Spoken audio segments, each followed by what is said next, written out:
The rejection feeling comes from the fact that there was no affection. There was no there was nothing kind about it. I wasn't valued. I was used. So the feeling is that you didn't want me, you wanted that. And you took it without my permission. You took it. It set up, since that was my first experience, it set up a pattern for me too. When I was, when I become older, when I was with men who I did want to engage with, um, it used to be so awkward. Like, I don't want to say that I reverted back to like a child, like a 14-year-old. I don't want to say that, but sometimes it was like my behavior almost looked like that. To explain, it was like an unusual shyness would come over me. Like, or just, I don't know, nervous discomfort maybe. I wasn't comfortable. And then other than that, because there wasn't affection, I would also feel uncomfortable when there was. This is just so messed up. It's just really so messed up. It was almost like someone being too passionate or feeling like they were doing this because they loved me made me uncomfortable. But at the same time, that's all I wanted.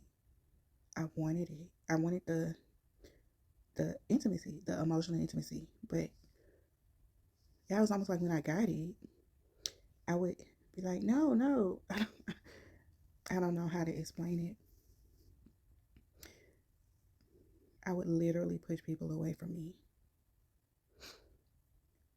when I felt like they weren't using me. And that scent, go what I'm talking about. Throughout my life, it happened 3 more times. 3 more times. If the question is, well, why you get yourself in a situation again where it could happen? If you are, once you become sexually active, if that is part of the landscape for you as you're dating, as you are in relationships, it becomes a situation of you don't know who you can't trust until they show you that you can't trust them. So, hey, come over, let's watch some TV. Goes well with people. That's not odd until it doesn't. I would hate to think this, and I don't know if it's just that men are just this predatory or whether it's that you're being hunted in the spirit. Um, One guy, this was years later, was living with his parents, and we were sitting in the living room watching TV, and right there on the couch in his parents' living room with his hand over my mouth, telling me to be quiet.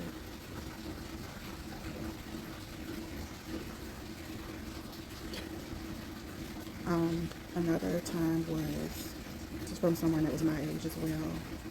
Um, Very long story. I ended up stranded somewhere, and out of his kindness, he said he would take me home. So somebody I went to school with, that he'd take me home, and in the car, and have him in the car. And the other time was I was 17. Yeah, and my much older boyfriend, who was actually no longer my boyfriend because we had broken up by then. We were at his apartment, and like, I don't know, it was almost like since it didn't happen when we was together, and I broke up with him, and like apparently we were supposed to be cool at this point, so we were just chilling. It was almost like, let me get my lip back.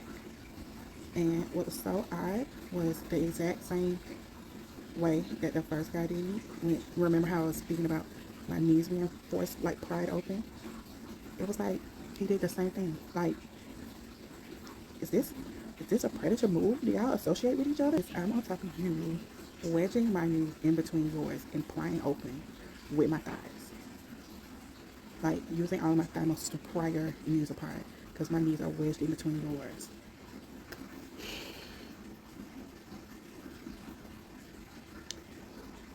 Anyway, so naturally, this caused me to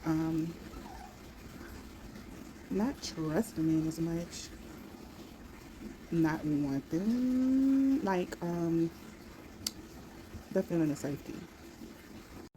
All right, y'all. So a couple things that I want to say that I've thought about is the fact that so yeah, it created in me just this weird psychological just complication. It's complicated that though I wanted affection, I wanted affection when I would engage with a man because I knew I was supposed to have that, and I knew I was supposed to feel that. And to me, if I felt that, again, I felt rejected because I knew none of that was done with any type of care. It was done because of space and opportunity. I'm in the car because I don't have other options. And the guy did indeed force himself upon me. And I don't know how graphic I want to get, but we liked each other. Surface level. We would talk on the phone sometimes, you know, hee ha ha in school, like that. Again, but opportunity. I will say that there was petting involved. Petting, I think that's what they call it. Petting turned into no, I don't want to do anything more. Me verbalizing that I didn't want to do anything, and just happened to have on extremely easy access clothes that night. I had a very small underwear, like I can get the picture, and I had on a skirt.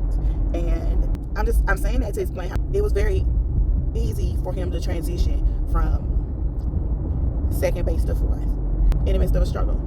There was a struggle. I've had to do a lot of growth of forgiveness situations, facing them, being able to converse with them. And I would say this as well. Created a dynamic afterwards of, I want to prove that they didn't just use me. I want to prove that. Like, with the first guy, I was extremely disgusted by him at the same time. Again, it creates something complex in you psychologically. So it's just like, I'm going to give you a chance to prove that you're not as gross as I think you are. A chance to prove that didn't happen. Like, it was a mistake on your end. Or that I'm going to give you a chance to undo yourself, to redeem yourself. Like, in my mind, that's how I felt. And again, that was rejection talking. And it was almost like I didn't seem angry, but because of that, I had to still be pleasant and agreeable so that they can get a chance to redeem themselves with me. Or they can show, like, I can give them a chance to show me, like, no, they actually did care for me. They actually did like me. They actually didn't just use me. And needless to say, that didn't happen in either situation. I'm trying to be as open and transparent with this story so that, again, if a young girl happens to see this, if someone who's not a young girl happens to see this, and it allows them to put words into what they experienced, or if somehow this helps someone reflect and bring some healing towards any situation that they went through, then I'm helpful. But at the end of the day, the reason I'm doing this is just the reason why I do any of my other videos. I know that the Lord told me that I needed to talk about it, so I'm here. Not discussing my feelings about it, not discussing the details, doesn't help. It might be the detail, it might be the feeling that resonates with somebody else, that helps them uncover and recover from something that they might have been feeling too and going through as well. So, all right, I'll continue. So yeah, it did create that dynamic. And two more things before I move on from these. One thing was that another thing that made it a little awkward for me to kind of reconcile what happened, or say anything about it, is the pressure that a lot of people get from I don't know whether, I'll just say people, because I've heard men talk about this as well. If the person who did the thing, who took advantage of you being vulnerable or forced themselves upon you, has a reputation amongst people, it makes it so much harder. It makes it so much harder to even think about saying anything or making a fuss or telling anybody, because both of these guys were, and I'm saying this in a way of, it's weird, the similarities between these two. They were well performing athletes, popular amongst guys and girls. And when you go through that, you feel like it's just you. You feel like, especially considering how young we were, I wouldn't have imagined that anybody else had experienced anything with them as well. Just because it's like, no, you can't be doing this stuff with other people. Like we just young teenagers. Like, so feeling like it was just me, feeling like I didn't want to cause trouble, I didn't want to bring attention to him or myself, because that also brings attention to you. And we all know about victim blaming as well. It's like, well, is somebody going to find something, a fault of mine, and make this my fault? And then you start to think, oh, the amount of attention you get from both parents if you said anything, or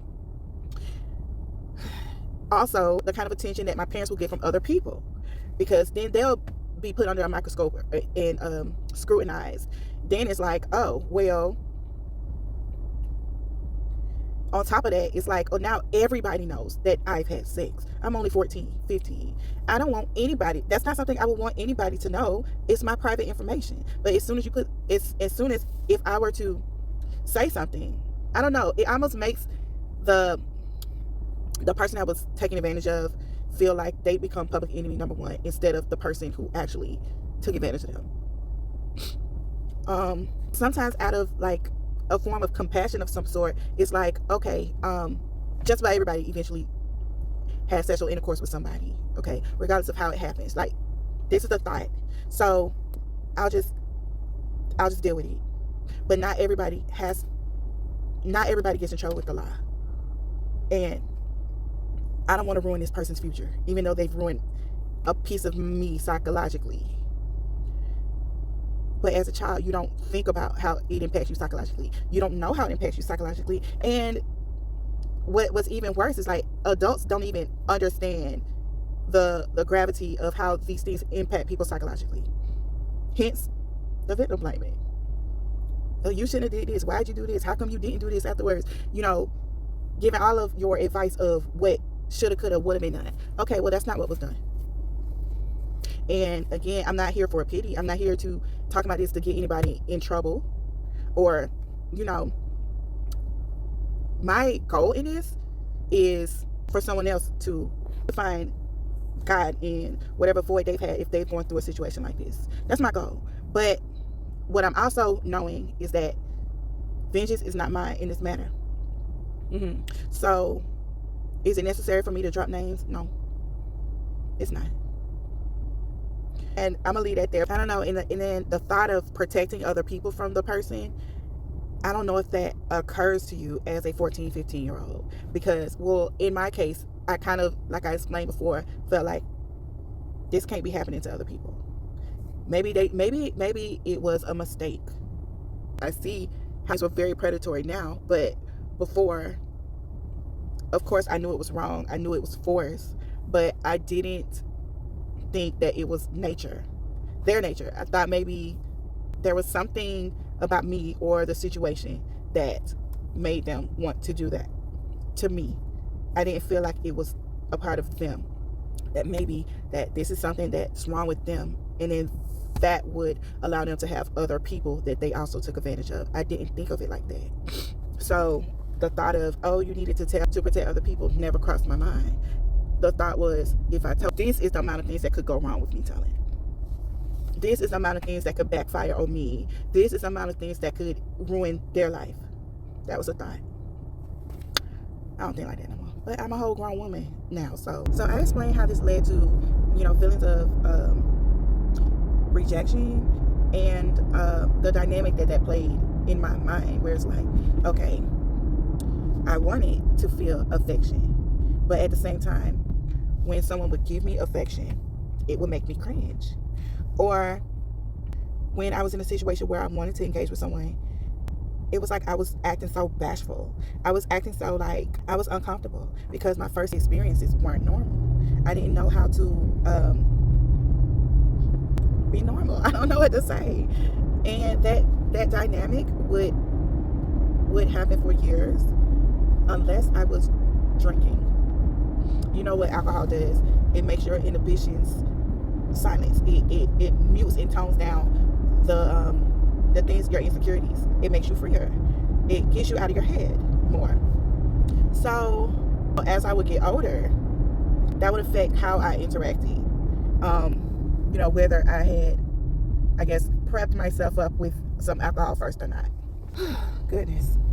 But the dynamic also created a feeling of I don't 100% feel safe with men. Though I would categorize the physical bodily force as aggression, even assault.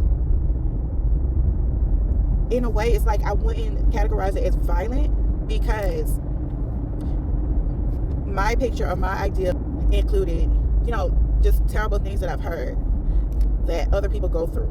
Whether, weapons were used to harm someone, or weapons were used for intimidation, or blunt bodily harm in some kind of way.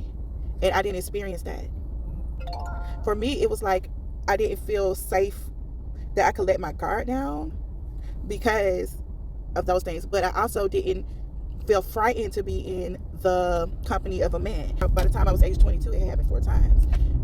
In the interim, if I was dating or talking to a guy, or if I had a boyfriend and we were alone, in a scenario when we were alone, it was almost like a gamble. Now, there were guys that, again, I wasn't scared of men, probably because I didn't experience any violent battering.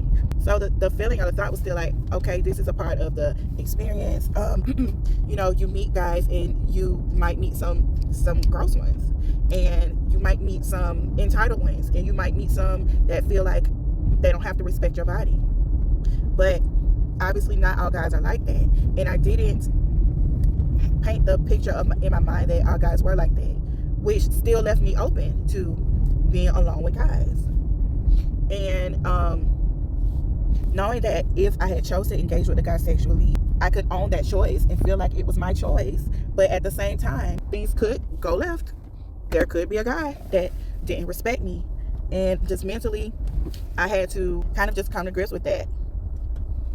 Sometimes guys are good, sometimes they're not. But I still, enjoyed and desired the company of men. But keep in mind, I wasn't saved, okay, y'all. Especially if I had a boyfriend, and I would like to keep a boyfriend, because that gave me a sense of protection. I don't have to date or spend time with or be in any situations with weirdos or gross guys if I kept a boyfriend. Okay, so I think I explained enough about where the seed of rejection was planted and how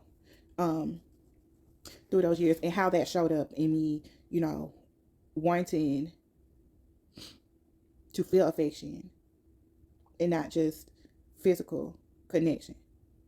And me not feeling the affection also didn't create a hunger in me for it. I know sometimes it does that for people, where it's like, oh, since I didn't get it, I'm going to keep trying to get it. I'm going to try this to get it. I'm going to try this to get it. No, it actually kind of did the opposite, where it was just like, I'm trying not to use language that's too vulgar, but let's say my drive for it wasn't high. I would so much rather not. I would so much rather just chill. I would so much rather just date and not get to a scenario where we were alone.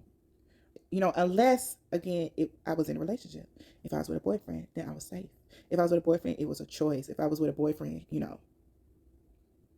someone who I knew had care and affection for me already, I felt like I didn't have to worry about all of that. So I want to talk back about the whole, the lust seed that had been planted too, because this kind of fits together in a way of, because I didn't really want to engage with others unless I was in a relationship, or it was somebody I felt like I trusted, or somebody I felt like I knew that they cared about me for real. Which that standard is low, right? But just think about how many people engaged just because of lust. They don't even have to like the person. They don't have to know the person. They don't have to have time spent with the person. Like, they just have to know that they want to physically be with that person, and that's the bar. It's just so sad now that a lot of people's lives are lived like that, where lust is the driving of the physical connection. It's only lust. And like the enemy be playing in our face. Because not only is that sad to have as a bar, but now knowing the spiritual implications, now knowing the implications of sin, now realizing all of that, with me actually having a relationship with the Lord, a real relationship with Him, and the conviction that's laid on my heart that I even participated in someone else sinning against Him, it's heavy. But anyway, so I do want to speak about the fact that I didn't want to engage, but there was a lust seed that was planted. So how was I satisfying the lust seed then? You know, I would prefer to avoid sexual contact with another person, remembering that I would have these movies in my head, in my imaginary space. Um, and I was introduced to adult graphic content at a young age, and I had become desensitized. When I became old enough to purchase, I purchased. So I would buy, like, I would go to the stores and buy the graphic adult content, and because this was before smartphones and all that. So um, I learned pretty quickly, and this also had to do with the lens that I'm looking at through somebody who had been taken advantage of. Um, I'm using that language because I don't want to use other language, but we all know what that is. Someone who had been forced upon more than once. I learned quickly that I did not want to watch men and women together, because it was very clear to me that, and I even said this to one of my friends before, um, who was having some sexual identity issues in her early 20s as well. And I was expressing to her that, like, I don't even like watching men and women together, because I knew that they were acting. I knew that the women were acting. I knew that now I'm watching this, and all I can see is pain. All I can see is someone being used as an object for the man. Remember, all of this stuff was created for the male gaze, for the purpose of the male fantasy. And I don't know whether things were different, softer. I don't know, but I don't know. By the time I came around into the scene and purchasing and viewing these things, it was almost like maybe my lens was thwarted. It was almost like watching someone be battered and them faking like they liked it. Um, I don't know. It's like, again, maybe my lens was thwarted because it was like I can see, like, there's no care here, there's no love here, there's no affection, there's no care about the woman's pleasure, and if there is, it was very minimal.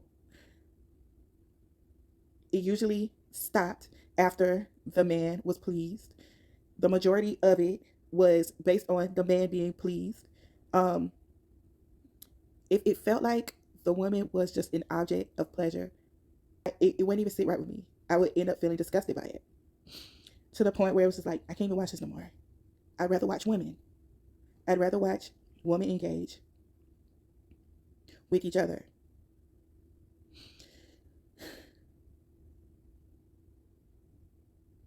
Which, again, I had become desensitized to that early on when I was first introduced to the graphic content. So, like, the seed was now being watered. And let me speak on this too.